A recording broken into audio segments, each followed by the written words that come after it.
ಮಾದಕ ವಸ್ತುಗಳು ಸಂಪೂರ್ಣ ಇತಿಹಾಸ ಮತ್ತು ದುಷ್ಪರಿಣಾಮಗಳು. Drugs complete history and harmful effects. ಮಾದಕ ವಸ್ತುಗಳು ಮಾನವ ಇತಿಹಾಸದ ಅವಿಭಾಜ್ಯ ಅಂಗವಾಗಿವೆ.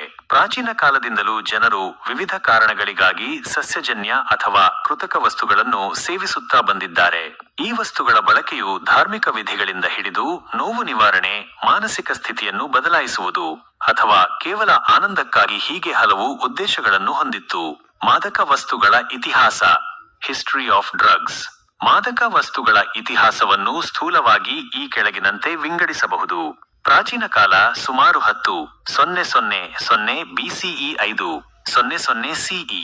ಅಫೀಮು, ಓಪಿಯಂ ಸುಮಾರು 6,000 ಬಿಸಿಇಯಷ್ಟು ಹಿಂದೆಯೇ ಮೆಸೊಪಟೇಮಿಯಾದಲ್ಲಿ ಅಫೀಮಿನ ಬಳಕೆಯ ಬಗ್ಗೆ ಪುರಾವೆಗಳಿವೆ. ಇದನ್ನು ನೋವು ನಿವಾರಕವಾಗಿ ಮತ್ತು ಆನಂದಕ್ಕಾಗಿ ಬಳಸಲಾಗುತ್ತಿತ್ತು. ಕ್ಯಾನಬಿಸ್ ಸುಮಾರು 4,000 ಬಿಸಿಇಯಷ್ಟು ಹಿಂದೆಯೇ ಚೀನಾದಲ್ಲಿ ಕ್ಯಾನಬಿಸ್ ಅನ್ನು ಔಷಧೀಯ ಉದ್ದೇಶಗಳಿಗಾಗಿ ಮತ್ತು ಧಾರ್ಮಿಕ ವಿಧಿಗಳಲ್ಲಿ ಬಳಸಲಾಗುತ್ತಿತ್ತು. ಕೋಕಾ ಎಲೆಗಳು, ಕೋಕಾ ಲೀವ್ಸ್ ದಕ್ಷಿಣ ಅಮೆರಿಕಾದಲ್ಲಿ ಸುಮಾರು 3,000 ಬಿಸಿಇಯಿಂದ ಕೋಕಾ ಎಲೆಗಳನ್ನು ಶಕ್ತಿಗಾಗಿ ಮತ್ತು ಹಸಿವು ನೀಗಿಸಲು ಜಗಿಯಲಾಗುತ್ತಿತ್ತು. ಹಲುಸಿನೋಜೆನ್ಸ್ ಹಲವು ಪ್ರಾಚೀನ ನಾಗರಿಕತೆಗಳಲ್ಲಿ ಮೆಸಲೈನ್, ಪೆಯೋಟ್ ಕಳ್ಳಿಯಿಂದ, ಸೈಲೋಸೈಬಿನ್ ಮಾಂತ್ರಿಕ ಅಣಬೆಗಳಿಂದ ಮತ್ತು ಇತರ ಮನೋಭ್ರಮಣಗೊಳಿಸುವ ವಸ್ತುಗಳನ್ನು ಧಾರ್ಮಿಕ ಮತ್ತು ಆಧ್ಯಾತ್ಮಿಕ ಅನುಭವಗಳಿಗಾಗಿ ಬಳಸಲಾಗುತ್ತಿತ್ತು. ಆಲ್ಕೋಹಾಲ್ ಬಿಯರ್ ಮತ್ತು ವೈನ್ ನಂತಹ ಆಲ್ಕೋಹಾಲ್ ಪಾನೀಯಗಳು ಬಹುತೇಕ ಎಲ್ಲ ಪ್ರಾಚೀನ ಸಂಸ್ಕೃತಿಗಳಲ್ಲಿ ಇದ್ದವು ಮತ್ತು ಅವುಗಳನ್ನು ಸಾಮಾಜಿಕ, ಧಾರ್ಮಿಕ ಹಾಗೂ ಔಷಧೀಯ ಉದ್ದೇಶಗಳಿಗಾಗಿ ಬಳಸಲಾಗುತ್ತಿತ್ತು. ಮಧ್ಯಕಾಲೀನ ಯುಗ ಸುಮಾರು ಕ್ರಿಸ್ತಶಕ 500 ರಿಂದ ಕ್ರಿಸ್ತಶಕ 1500. ಈ ಅವಧಿಯಲ್ಲಿ ಅಫೀಮು, ಕ್ಯಾನಬಿಸ್ ಮತ್ತು ಆಲ್ಕೋಹಾಲ್ ಬಳಕೆಯು ಮುಂದುವರಿಯಿತು.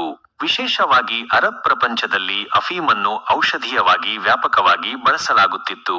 ಸಾಂಪ್ರದಾಯಿಕ ವೈದ್ಯ ಪದ್ಧತಿಗಳಲ್ಲಿ ಹಲವು ಗಿಡಮೂಲಿಕೆಗಳನ್ನು ಔಷಧೀಯ ಗುಣಗಳಿಗಾಗಿ ಬಳಸಲಾಗುತ್ತಿತ್ತು.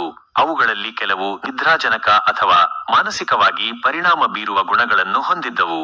ಆಧುನಿಕ ಯುಗ ಸುಮಾರು 1,500 ಸಿಇ. ಪ್ರಸ್ತುತ ಪರಿಶೋಧನೆ ಮತ್ತು ವಸಾಹತುಶಾಹಿ ಯುರೋಪಿಯನ್ನರ ಪರಿಶೋಧನೆಗಳೊಂದಿಗೆ ಕೋಕಾ ಎಲೆಗಳು ಮತ್ತು ಟೊಬಾಕೊ ನಂತಹ ಹೊಸ ಮಾದಕ ವಸ್ತುಗಳು ಯುರೋಪಿಗೆ ಪರಿಚಯಿಸಲ್ಪಟ್ಟವು. ರಾಸಾಯನಿಕ ಪ್ರತ್ಯೇಕೀಕರಣ. 19ನೇ ಶತಮಾನದಲ್ಲಿ ಸಸ್ಯಗಳಿಂದ ಸಕ್ರಿಯ ಘಟಕಾಂಶಗಳನ್ನು ಪ್ರತ್ಯೇಕಿಸುವಲ್ಲಿ ವಿಜ್ಞಾನಿಗಳು ಯಶಸ್ವಿಯಾದರು. ಮಾರ್ಫಿನ್ 1804ರಲ್ಲಿ ಅಫೀಮಿನಿಂದ ಪ್ರತ್ಯೇಕಿಸಲಾಯಿತು. ಇದು ತೀವ್ರ ನೋವು ನಿವಾರಕವಾಗಿ ವೈದ್ಯಕೀಯದಲ್ಲಿ ಕ್ರಾಂತಿಯನ್ನುಂಟು ಮಾಡಿತು. ಕೋಕೇನ್ 1859ರಲ್ಲಿ ಕೋಕಾ ಎಲೆಗಳಿಂದ ಪ್ರತ್ಯೇಕಿಸಲಾಯಿತು. ಇದನ್ನು ಆರಂಭದಲ್ಲಿ ಸ್ಥಳೀಯ ಅರಿವಳಿಕೆಯಾಗಿ ಮತ್ತು ಟಾನಿಕ್ಗಳಲ್ಲಿ ಬಳಸಲಾಗುತ್ತಿತ್ತು. ಹೆರಾಯಿನ್ 1874ರಲ್ಲಿ ಮಾರ್ಫಿನ್ನಿಂದ ಸಂಶ್ಲೇಷಿಸಲ್ಪಟ್ಟಿತು. ಇದನ್ನು ಆರಂಭದಲ್ಲಿ ಕೆಮ್ಮು ನಿವಾರಕವಾಗಿ ಮತ್ತು ಮಾರ್ಫಿನ್ ಚಟಕ್ಕೆ ಚಿಕಿತ್ಸೆಯಾಗಿ ಪ್ರಚಾರ ಮಾಡಲಾಯಿತು. ಆದರೆ ನಂತರ ಇದರ ದುಷ್ಪರಿಣಾಮಗಳು ಸ್ಪಷ್ಟವಾದವು. ಔಷಧೀಯ ಕೈಗಾರಿಕೆ ಮತ್ತು ದುರುಪಯೋಗ.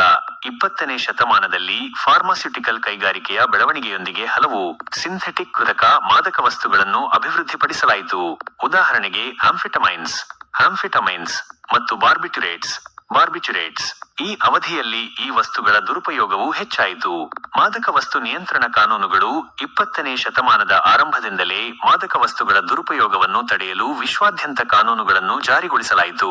ಉದಾಹರಣೆಗೆ ಅಮೆರಿಕಾದಲ್ಲಿ 1914ರ ಹ್ಯಾರಿಸನ್ ನಾರ್ಕೋಟಿಕ್ ಆಕ್ಟ್ ಮತ್ತು ವಿಶ್ವಸಂಸ್ಥೆಯ ಮಾದಕ ವಸ್ತುಗಳ ನಿಯಂತ್ರಣ ಒಪ್ಪಂದಗಳು.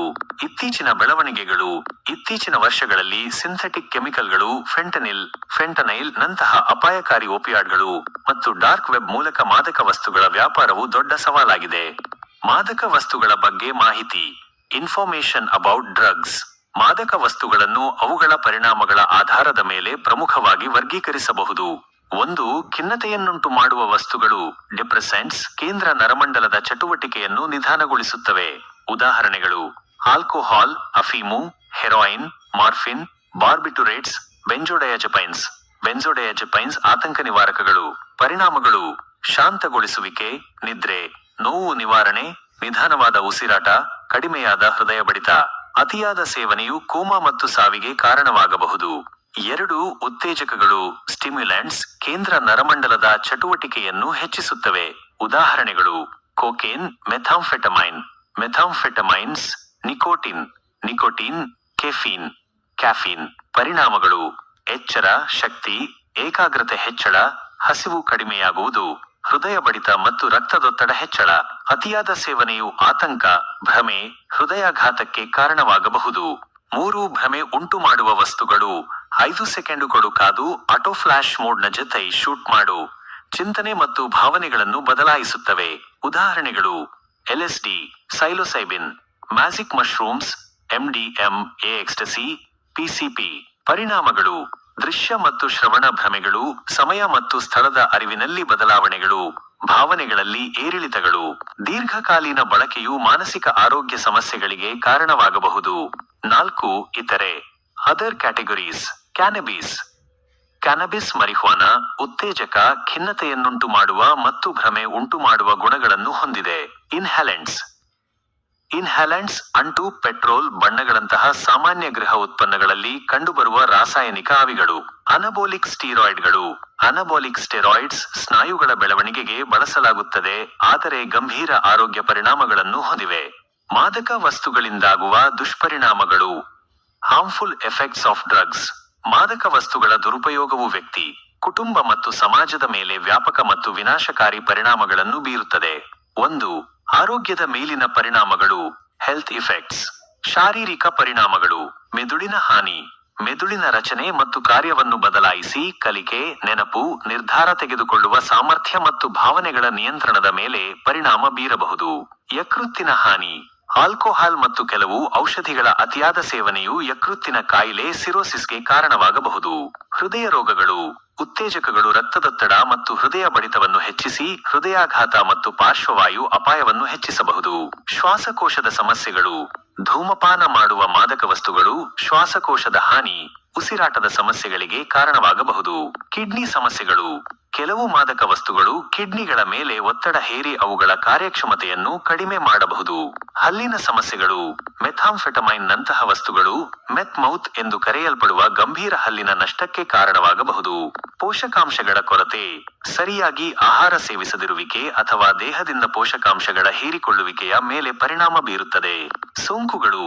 ಸೂಜಿಗಳನ್ನು ಹಂಚಿಕೊಳ್ಳುವುದರಿಂದ HIV, AIDS, ಹೆಪಟೈಟಿಸ್ B ಮತ್ತು C ನಂತಹ ರೋಗಗಳು ಹರಡುತ್ತವೆ. ಮಾನಸಿಕ ಪರಿಣಾಮಗಳು. ಮಾನಸಿಕ ಅಸ್ವಸ್ಥತೆಗಳು.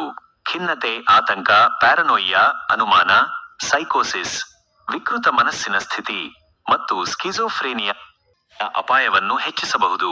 ಆತ್ಮಹತ್ಯೆಯ ಪ್ರವೃತ್ತಿ. ಮಾದಕ ವ್ಯಸನಿಗಳಲ್ಲಿ ಆತ್ಮಹತ್ಯೆಯ ಆಲೋಚನೆಗಳು ಮತ್ತು ಪ್ರಯತ್ನಗಳು ಹೆಚ್ಚಾಗಿ ಕಂಡುಬರುತ್ತವೆ. ವ್ಯಸನ, ಅಡಿಕ್ಷನ್. ಇದು ಒಂದು ದೀರ್ಘಕಾಲೀನ ಮೆದುಳಿನ ಕಾಯಿಲೆಯಾಗಿದ್ದು, ವ್ಯಕ್ತಿಯು ಮಾದಕ ವಸ್ತುವನ್ನು ಸೇವಿಸುವುದನ್ನು ನಿಲ್ಲಿಸಲು ಸಾಧ್ಯವಾಗುವುದಿಲ್ಲ, ಹಾನಿಕಾರಕ ಪರಿಣಾಮಗಳ ಹೊರತಾಗಿಯೂ. 2. ಸಾಮಾಜಿಕ ಮತ್ತು ಆರ್ಥಿಕ ಪರಿಣಾಮಗಳು. Social and economic effects. ಕುಟುಂಬದ ಮೇಲೆ ಪರಿಣಾಮ. ಕುಟುಂಬದ ಸದಸ್ಯರ ನಡುವೆ ಸಂಬಂಧಗಳು ಹದಗೆಡುತ್ತವೆ, ಆರ್ಥಿಕ ಸಂಕಷ್ಟಗಳು, ಮನೆ ಭಂಗವಾಗುವಿಕೆ ಮತ್ತು ಮಕ್ಕಳ ನಿರ್ಲಕ್ಷ್ಯಕ್ಕೆ ಕಾರಣವಾಗಬಹುದು. ಶಿಕ್ಷಣದ ಕುಸಿತ. ವಿದ್ಯಾರ್ಥಿಗಳಲ್ಲಿ ಶೈಕ್ಷಣಿಕ ಕಾರ್ಯಕ್ಷಮತೆ ಕುಸಿಯುತ್ತದೆ, ಶಾಲೆ ಬಿಡುವ ಪ್ರಮಾಣ ಹೆಚ್ಚಾಗುತ್ತದೆ. ಉದ್ಯೋಗದ ನಷ್ಟ. ಕೆಲಸದ ಸ್ಥಳದಲ್ಲಿ ಕಾರ್ಯಕ್ಷಮತೆ ಕುಸಿಯುವುದರಿಂದ ಉದ್ಯೋಗ ನಷ್ಟ ಮತ್ತು ಆರ್ಥಿಕ ಅಸ್ಥಿರತೆಗೆ ಕಾರಣವಾಗುತ್ತದೆ. ಅಪರಾಧ ಚಟುವಟಿಕೆಗಳು. ಮಾದಕ ವಸ್ತುಗಳನ್ನು ಪಡೆಯಲು ಹಣಕ್ಕಾಗಿ ಕಳ್ಳತನ, ದರೋಡೆ ಮತ್ತು ಇತರ ಅಪರಾಧಗಳಲ್ಲಿ ತೊಡಗಿಕೊಳ್ಳುವುದು. ಮಾದಕ ವಸ್ತುಗಳ ಸಾಗಾಟ ಮತ್ತು ಮಾರಾಟದಿಂದಾಗಿ ಕಾನೂನು ಸಮಸ್ಯೆಗಳು. ಸಾರ್ವಜನಿಕ ಸುರಕ್ಷತೆ. ಮಾದಕ ವಸ್ತುಗಳ ಪ್ರಭಾವದಿಂದಾಗಿ ಸಂಚಾರ ಅಪಘಾತಗಳು, ಹಿಂಸಾಚಾರ ಮತ್ತು ಸಾರ್ವಜನಿಕ ಅಶಾಂತಿ ಹೆಚ್ಚಾಗುತ್ತದೆ. ಆರೋಗ್ಯ ಸೇವೆಗಳ ಮೇಲೆ ಒತ್ತಡ. ಮಾದಕ ವ್ಯಸನಕ್ಕೆ ಸಂಬಂಧಿಸಿದ ಆರೋಗ್ಯ ಸಮಸ್ಯೆಗಳಿಗೆ ಚಿಕಿತ್ಸೆ ನೀಡಲು ಆರೋಗ್ಯ ವ್ಯವಸ್ಥೆಯ ಮೇಲೆ ಹೆಚ್ಚಿನ ಆರ್ಥಿಕ ಹೊರೆಯನ್ನುಂಟು ಮಾಡುತ್ತದೆ.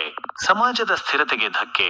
ಮಾದಕ ವಸ್ತುಗಳ ವ್ಯಾಪಾರ ಮತ್ತು ಬಳಕೆ ಸಮಾಜದಲ್ಲಿ ಕಾನೂನು ಸುವ್ಯವಸ್ಥೆಯನ್ನು ಹಾಳು ಮಾಡಿ ಭ್ರಷ್ಟಾಚಾರವನ್ನು ಹೆಚ್ಚಿಸಬಹುದು. ಮಾದಕ ವಸ್ತುಗಳ ದುರುಪಯೋಗವು ಕೇವಲ ವೈಯಕ್ತಿಕ ಸಮಸ್ಯೆಯಲ್ಲ, ಬದಲಿಗೆ ಸಮುದಾಯ ಮತ್ತು ರಾಷ್ಟ್ರದ ಆರೋಗ್ಯ, ಸುರಕ್ಷತೆ ಮತ್ತು ಪ್ರಗತಿಗೆ ಧಕ್ಕೆ ತರುವ ಗಂಭೀರ ಸಮಸ್ಯೆಯಾಗಿದೆ. ಇದರ ತಡೆಗಟ್ಟುವಿಕೆ, ಚಿಕಿತ್ಸೆ ಮತ್ತು ಪುನರ್ವಸತಿಗಾಗಿ ಸಮಗ್ರ ಪ್ರಯತ್ನಗಳು ಅತ್ಯಗತ್ಯ.